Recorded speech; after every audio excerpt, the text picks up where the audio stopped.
What is going on, guys? Welcome back. Thomas Edison would be proud of the light I'm about to show you. I'm going to do some breakdowns on these plays specifically, but I had to show you, just in sequence, a full drive, how awful this game is. So let's start with the kick return here. T.Y. Hilton, one of the smallest players on my team. I don't mind getting blocked into on a kick return and being tackled. It's actually realistic. But one thing Madden has to account for is weight, size, momentum, speed. I'm nearly stopped as I fight through this block. And watch Baker number 55 running downhill full speed. Hits one of the smallest players, and what happens? I'm going to carry right on through him like he's not even there. As a player, it's hard to win like that. It's hard to see that and not be deterred. Now let's talk about manipulating defenses. If you've played Madden, you know exactly what I'm doing as a running back here. You almost do it subliminally. It's such a weak AI system. T.Y. Hilton blocks this corner, and I'm going to funnel him inside. I'm going to trap him behind this lineman and give myself all this open field by running up and then out. You can do this with the safety too. Now, number 14 is there to block, but he doesn't actually have to block the safety. All I have to do is steer inside, and when I steer inside, you can see his legs cross over each other unnaturally, and that's because I'm controlling the defense logic and how he pursues to me. Now, naturally, you would always push a play to the outside, force it to the sideline. Madden does not do that. In this case, I trap him inside. And even if the wide receiver doesn't pick him up, I've sealed my own edge, and I break free. A faster player would score a touchdown. In this case, I get ran down. But that's a massive run. Now, let's go and take a look at this next play, because this one may not be as egregious at first glance. But just take a look at the gap that I have to run through in this line. It's nearly, if you go back and look at the line of scrimmage, it's nearly as wide of a gap as the line is when it's set. So I don't mind if you're going to have a dominant offensive line. The Colts have a good line, hat on a hat, good blocking. But if you're going to have the defense get pushed back like that, they've got to have some leverage on their side as well. So as I get down to the goal line, we can talk about it again. This is a position where the ball carrier is very vulnerable. But in Madden, it can't branch animations. So because I'm in a tackle, I just go right through the safety. In a time in real football where I would have really risked fumbling the ball. But we'll get on to a fumble in just a moment. Because this is one of the most absurd plays you'll see in Madden. But this is really something that can happen any play.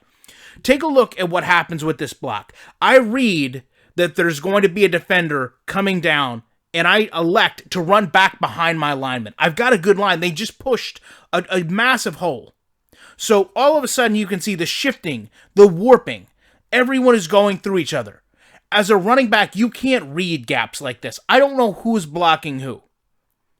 But I finally have a player that makes contact with me. Okay.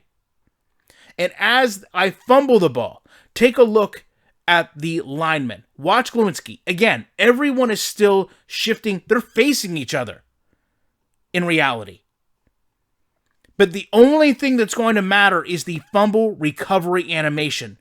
Glowinski is going to fly into an animation. And again, the shifting, the warping. This is a next generation console. And look at how that plays out. To me, complete animation dependence. But it gets worse. I'm going to go out here and I say, you know what? I'm not going to run the ball. I'm going to throw the ball. Everything the Madden Challenge tells me not to do. I'm going to take advantage of T.Y. Hilton there on the outside. You saw that man-to-man coverage. And I throw this ball so fast, it goes right back to clipping and shifting and warping. And I'm going right through my lineman to throw this pass. But the only thing that matters is the animation for the throw. But let's take a look at what happens with T.Y. Hilton. Why is this play not successful? Because it's astonishing to me. If you actually watch T.Y. and that defensive back right now, they go into an animation. Why is it important that they're going into an animation right now? You can visually see it. If you go back and look at the replay, watch these things. Watch them run alongside. They're going to run vertically, right on the M. Now, the interesting thing is, as they get pulled into this animation, it actually takes him away from the pass. I'm trying to have him use all that outside leverage, all that open field, his speed. But it doesn't matter in Madden. What matters is the catching animation that started between the wide receiver and the defensive back. That is what matters. And even if that pulls him away from open field and actually makes it a contested catch that actually puts him away from catching it, that's all that matters in Madden. It doesn't get any clearer than this. You have no control in this game. So for a moment, I also want to just talk about the atmosphere, okay? Nitpicking, if you will. So as this drive comes to an end, because I'm done playing the game at this point, I'm going to back out and show you that this is simulation game mode, but I also want you to listen to the commentary and talk about the immersion. And then we'll be back, and yeah, I'll nitpick the game just a little bit at the end, because why not at this point? So let's all work together on this one, because it's natural to just watch the football. But I want all of us to watch the center of this offensive line, the center and the two guards. They've got to be able to control the point of attack, and they didn't do such a good job on that last play. Plenty of opportunities to redeem themselves. They'll have to take advantage of that and start to make progress. All right, did you notice the board still said fumble? Did you hear him talk about blocking that was irrelevant to the play? And do you see?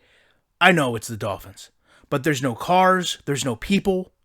This is an empty stadium from the outside. These are little things that add up, and it's not just their stadium, by the way. It's any stadium when they go to these cutaways. Everything is empty venues.